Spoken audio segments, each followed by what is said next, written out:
নমস্কার। যুক্তি তর্ক সঙ্গে অর্কয় আপনাদের স্বাগত। আপনাদের সঙ্গে আমি অর্কপ্রভু সরকার। আনন্দ আশ্রম ছবিতে শ্যামল মিত্র আর আরতি মুখোপাধ্যায়ের একটা গান ছিল, কথা কিছু কিছু বুঝে নিতে হয়, সে তো মুখে যায় না বলা। ওই মনই বোঝে তার মনের কথা, মনই চোখের আয়না, এইরকম একটা কিছু। তাই অনেক কিছু বুঝে নিতে হয়, মুখে বলা যায় না। বারাসাতের সভা শেষ করে একান্তে মাতৃশক্তির সঙ্গে 15 মিনিট কথা বলে দমদম বিমানবন্দরে প্রধানমন্ত্রী যখন এলেন, তখন তাকে সি অফ করবার জন্য বিরোধী দলনেতা উপস্থিত ছিলেন। সরকারের পক্ষে ছিলেন ডিজি রাজীব কুমার এবং মুখ্য সচিব গোপালিকা। দুজনের উপস্থিতিতেই শুভেন্দুকে কাছে টেনে নিয়ে মোদিজি কানে কানে অনেক কথা বললেন। বিস্ফোরিত নয়নে দেখলেন ডিজি আর মুখ্য সচিব। প্রধানমন্ত্রী ওই সচেতনভাবে ডিজি আর মুখ্য সচিবের সামনে শুভেন্দুকে আলাদা করে ডেকে নিয়ে কানে কানে কথা বললেন।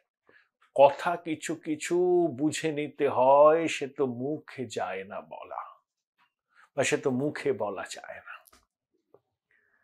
দেখুন, এই ডিজি রাজীব কুমার আর মুখ্য সচিব, শুভেন্দুর অভিযোগ পদে পদে তার রাজনৈতিক কর্মসূচিতে বাধা দিচ্ছেন এবং যে কোনো রাজনৈতিক কর্মসূচি শুভেন্দুকে করতে হলে আদালতে যেতে হয়, আদালত থেকে অনুমতি নিতে হয়। বিরোধী দলনেতার মানে সংসদীয় গণতন্ত্রে ছায়া মুখ্যমন্ত্রী। বিরোধী দল গণতন্ত্রের স্তম্ভ। সেই বিরোধী দলনেতাকে সভা করতে গেলে যদি আদালতের অনুমতি নিতে হয়, সন্দেশখালিতে যেতে গেলে যদি আদালতের অনুমতি নিতে হয়, এবং শুভেন্দুবাবুর অভিযোগ যে সর্বোচ্চ প্রশাসন এই বাধা দেওয়ার প্রক্রিয়াটা শুরু করে। প্রধানমন্ত্রী শুভেন্দুকে আলাদা করে ডেকে নিয়ে কানে কানে কথা বলে রাজ্য প্রশাসনের শীর্ষ কর্তাদের এই ইঙ্গিতটাই দিলেন যে শুভেন্দু তার কাছে বিশ্বাসের আস্থার মানুষ। তিনি শুভেন্দুকে বিশ্বাস করেন, শুভেন্দুর প্রতি তার আস্থা আছে। এই যে চিত্রপটটা তৈরি হলো, রাজনীতিতে এই চিত্রপটের গুরুত্ব অপরিসীম। মুখ্যমন্ত্রী মমতা বন্দ্যোপাধ্যায়ের সভায় কে মুখ্যমন্ত্রীর সঙ্গে বেশিক্ষণ কথা বলছেন, কার সঙ্গে মুখ্যমন্ত্রী একটু একান্তে ডেকে নিয়ে কথা বলছেন, বা অভিষেক বন্দ্যোপাধ্যায়ের ডান দিকে বা বাঁ দিকে কারা বসছেন, তৃণমূলের অন্দরমহলে এটাকে বিচার করা হয় কোন নেতা বা নেত্রী মমতা এবং অভিষেকের ঘনিষ্ঠ বৃত্তে আছেন, সেটা বুঝবার জন্য। অর্থাৎ মুখ্যমন্ত্রী কার সঙ্গে বেশিক্ষণ কথা বললেন, কে মুখ্যমন্ত্রীর পাশের চেয়ারে বসলেন, অভিষেকের কানে কানে কে কথা বললেন, অভিষেক কাকে ডেকে নিয়ে আলাদা করে কথা বললেন, তৃণমূলের মধ্যে সেই নেতা বা নেত্রীর গুরুত্ব বোঝানো হয় এইভাবেই, যে সে অভিষেকের ঘনিষ্ঠ, সে মুখ্যমন্ত্রীর ঘনিষ্ঠ। প্রধানমন্ত্রী শুভেন্দুকে কাছে টেনে নিয়ে কানে কানে কথা বলে মুখ্য সচিব এবং ডিজির প্রেজেন্সে এই বার্তাটাই দিলেন যে শুভেন্দু তার খুব বিশ্বাসের একজন মানুষ, শুভেন্দুর উপর তিনি ভরসা করেন, আস্থা রাখেন। বার্তাটা কি ডিজি আর মুখ্য সচিবকে উদ্দেশ্য করে? প্রশ্ন উঠছে, খুবই ইঙ্গিতবাহী। বৃহস্পতিবার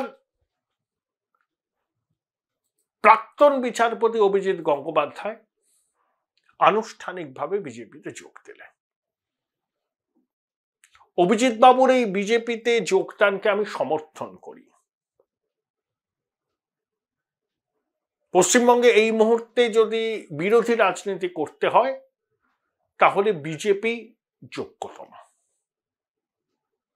তার দুর্নীতির বিরুদ্ধে তার আপোষহীন মানসিকতাকে আমি কুর্নিশ জানাই। তিনি নিজের একটা ভাবমূর্তি তৈরি করেছেন, হয়তো সচেতনভাবেই করেছেন, কিন্তু করেছেন, এটাকে মানতে হবে। সেই ভাবমূর্তিটাকে বিজেপি কাজে লাগাতে চায়। কারণ তৃণমূল সরকারের দুর্নীতির বিরুদ্ধে বিরোধী দলের নেতারা লাগাতার আক্রমণ করলেও, লাগাতার মুখ খুললেও সাধারণ মানুষ প্রশ্ন করতে পারেন যে তোমরাও কি বাবা সব ধোয়া তুলসী পাতা? তোমরা কাঁচের ঘরে বসে ঢিল ছুটছ না তো? কিন্তু অভিজিৎ বাবু যদি দুর্নীতির বিরুদ্ধে কথা বলেন তাহলে তার গ্রহণযোগ্যতা অন্য মাত্রা পায়।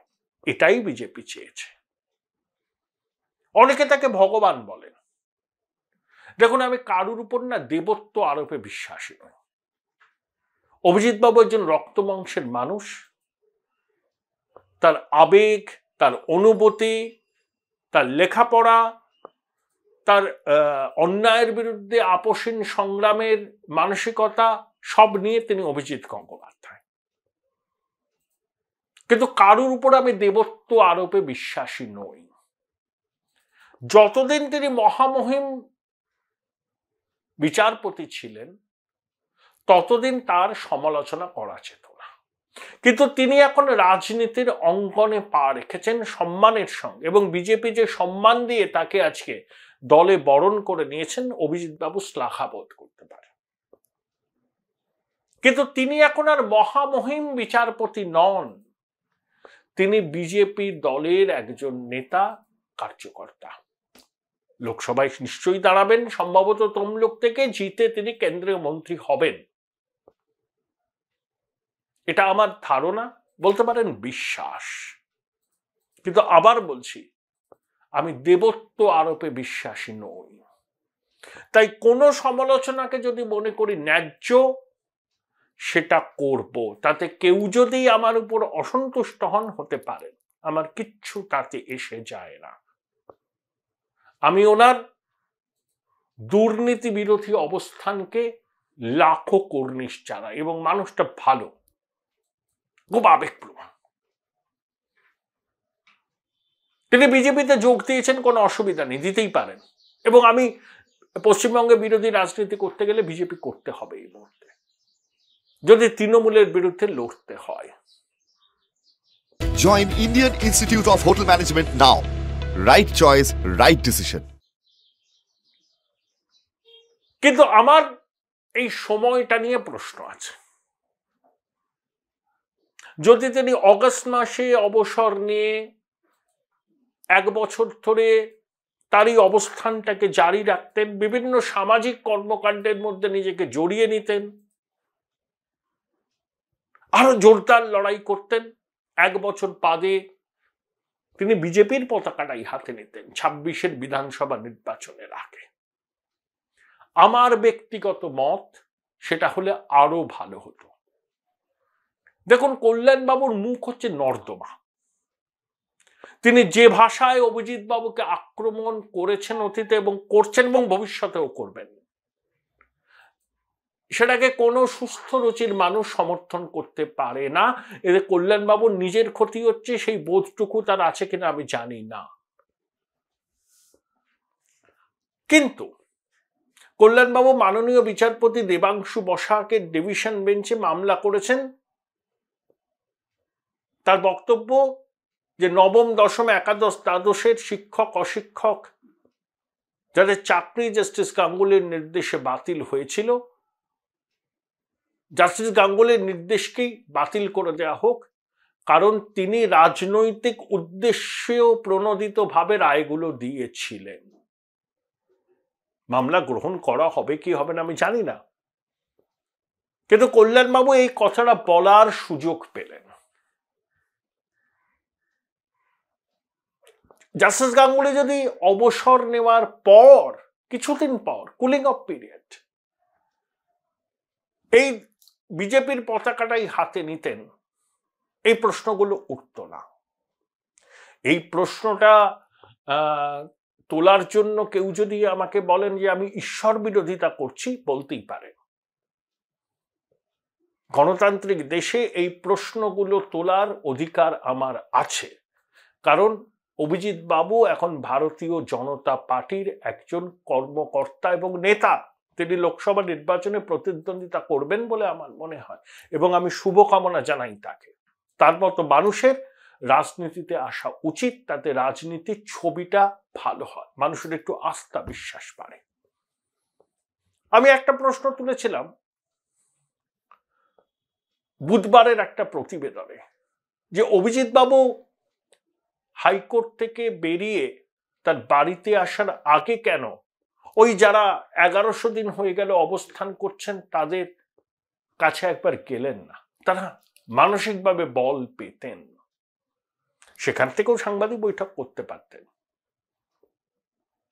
অনেকে বলছেন যে দাদা আপনি এই প্রশ্নটা কেন করছেন, আপনি কি বিজেপির টিকিটের প্রত্যাশী ছিলেন? বিনীতভাবে জানিয়ে রাখি, 2021-এর বিধানসভা নির্বাচনে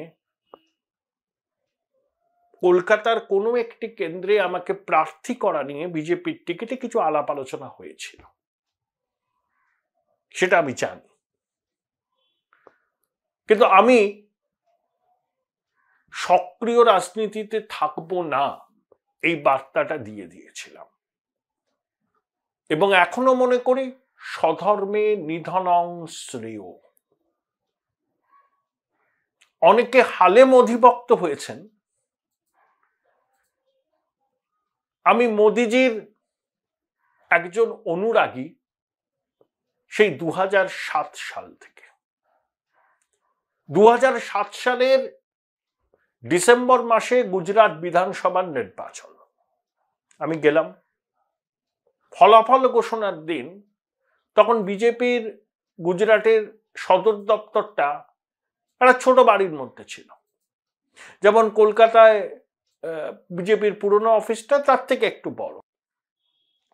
মোদিজি সাংবাদিক বৈঠক করলেন, তারপর আমি একটা একান্ত সাক্ষাৎকার নিয়েছিলাম, খুব অল্প সময়ের জন্য হলো। তার উত্তর, তার ব্যবহার এবং আমাকে মুগ্ধ করে। পরবর্তীকালে আমি একটা বই পড়ি, বইটির লেখক অ্যান্ডি ম্যারিনো, নরেন্দ্র মোদী বইটার নাম। আরো অনেকগুলো বই পড়ে নরেন্দ্র মোদীকে জানবার চেষ্টা করি, বুঝবার চেষ্টা করি, এবং যত পড়ি যত জানতে পারি তত আমার মুগ্ধতা বাড়ে। আমার একজন প্রতি মুগ্ধতা আকর্ষণ এখনো আছেন, তিনি সম্প্রতি মরণোত্তর ভারতরত্ন পেয়েছেন। তিনি হচ্ছেন পামুলাপর্তে ভেঙ্কট নরসিংহ রাও, আর একজন হচ্ছেন নরেন্দ্র মোদী। আমার চোখে তিনি লিভিং লিজেন্ড। আমি সাংবাদিক হতে পারি, আমি মোদিজির অনুরাগী, এ নিয়ে কোনো সন্দেহের অবকাশ নেই। আমার যারা দর্শক তারা এটাও জেনে রাখুন, কিন্তু মোদী সরকার যদি কোনো ভুল পদক্ষেপ নেয়, সাংবাদিক হিসাবে তার সমালোচনা করতে আমি কিন্তু দ্বিধা করব না, এটাই বলার। কারোর উপর যেমন দেবত্ব আরোপে আমি বিশ্বাসী নই, ন্যায্য সঙ্গত সমালোচনা শোনার মানসিকতা সবার থাকা উচিত, আমারও থাকা উচিত, আমার দর্শকদেরও থাকা উচিত, আর যাকে লক্ষ্য করে কিছু প্রশ্ন তুলছি তাদেরও থাকা উচিত। এটাই ভাইব্রেন্ট ডেমোক্রেসির প্রাথমিক শর্ত। আর সংঘের 100 বছর পূর্ণ হচ্ছে 2025-এ। আমি সংঘ নিয়ে প্রচুর পড়াশোনা করছি, এখন পড়াশোনার স্টেজে আছে। সংঘের কার্যক্রম আমাকে আকর্ষিত করে। আমি ডক্টর জিষ্ণু বসু আমাকে একটা অনুষ্ঠানে নিয়ে গেছিলেন বছর 4 আগে, মাতৃহস্তে স্নেহ প্রদান, ওই রকম অনুষ্ঠানটার নাম। সেই দক্ষিণ চব্বিশ জয়নগরের কাছে পুজোর পরে 2019-এ আমার ভালো লেগেছিল, পড়াশোনা শুরু করেছি। সঙ্গের শতবর্ষ নিয়ে আমি কয়েক কিস্তিতে প্রতিবেদন করব লোকসভা নির্বাচনের বিষয়টা মিটে গেলে। তাই মোদিজির নাম করে অনেকেই বিজেপিতে আসেন, যোগ দেন। কিছুদিন আগে পর্যন্ত তারা মোদিজিকে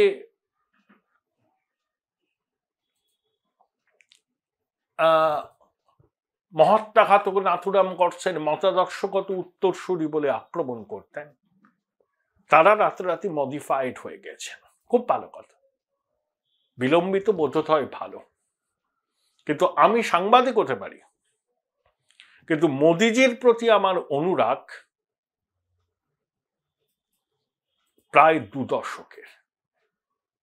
তাকে জেনেছি, বুঝেছি, জানা এবং বোঝার এখনো অনেক অনেক বাকি আছে। তিনি একধারে হিন্দু হৃদয় সম্রাট, একধারে নতুন ভারতকে বিশ্বের মানচিত্রে উঁচু জায়গায় নিয়ে যাওয়ার জন্য এক দৃঢ় সংকল্প থাকা মানুষ, যার পিছটান নেই,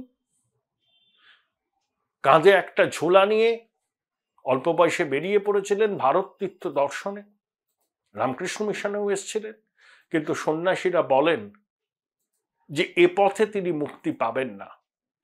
140 কোটি ভারতবাসীর মুক্তি সাধনাই তার লক্ষ্য। হ্যাঁ, আমি নরেন্দ্র মোদীর একজন একনিষ্ঠ অনুরাগী। এই সত্যকে গোপন করার কোনো অর্থ হয় না। আমার বিশ্বাস তার নেতৃত্বে আগামী দিনে ভারতবর্ষ সমৃদ্ধির নতুন সড়কে পৌঁছবে। কিন্তু তার মানে এই নয় তার সরকার যদি কোনো পদক্ষেপ নেয় যেটা আমার মনে হয় না নিলে ভালো হতো, একজন সাংবাদিক হিসাবে তার সমালোচনা করার অধিকার আমার আছে। মোদিজির অনুগামী হতে পারি, কিন্তু স্বধর্ম থেকে বিচ্যুত হব না। স্বধর্মে নিধনং শ্রেয়।